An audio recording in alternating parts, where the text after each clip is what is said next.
Ċifri maħruġa mill-NSO juru li bejn Ġunju u Lulju kien hemm żieda fl-Indiċi tal-Prezzijiet illi titfa' dawl fuq l-għoli tal-ħajja.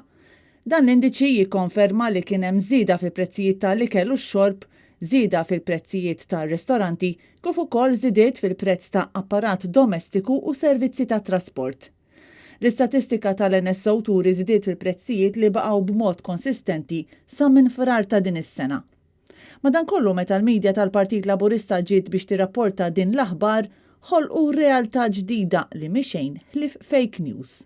Inċidentalment, l-Istazzjon Nazzjonali irrapporta l-aħbar preċiżament bl-istess mod u daq l-istess diska tal-One. Dan ir-rapportaġġ qajjem ħafna rabja fost persuni li raw l-aħbar kif irrapportata mill-medja Laburista u l-paġna ta' Facebook ta' One News kellha baraxx ta' kummenti minn nies irrabjati ferm.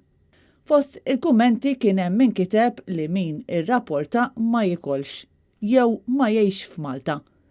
Kien hemm min qal li l-prezzijiet tal-ikel jinbidlu minn ġurnata għall-oħra u min qal li dawn ma jmorrux jixtru u allura ma jafux kemm qed togħla l-ħajja. Kien hemm min kiteb illi hu evidenti li min jaħseb li l-ħajja moliċ qed jgħid hekk għax komdu u li mhux kulħadd huwa komdu. ħajja. Alla ħares kelli l-kera.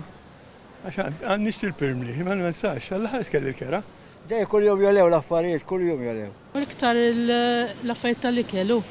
Mediċini, ikel, ħelu, l-obnatijiet, birra, kollox, ġelati, kollox olaw. Bosta qalu li żieda tinħas l-aktar fl-affarijiet ta' kuljum bħal l-ikel bażiku, affarijiet li żgur mhumiex kapriċċi iżda bżonnijiet biex wieħed jgħix ħajja deċenti. Iżda l-aktar kelma li spikkat fir-reazzjonijiet tan-nies fuq Facebook kienet il-kelma ġaħan.